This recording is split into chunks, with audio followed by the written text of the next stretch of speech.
السلام عليكم ورحمة الله وبركاته. النهاردة مع قصة جميلة جدا وشخصية عظيمة جدا.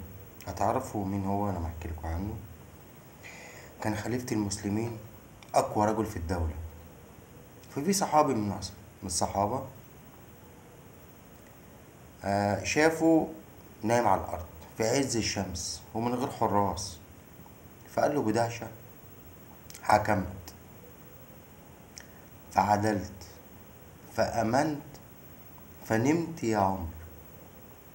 طبعا كده عرفنا مين هو. سيدنا عمر بن الخطاب رضي الله عنه. فتح بلاد وغلب الجبابرة. كان بسيط عادل وقلوب الناس بتحبه. ما كانش عنده قصر ولا موكب، بس كان عنده ضمير. كان عنده ضمير في العدل ما يتنسيش. وده هو الفرق بين الحاكم والراعي.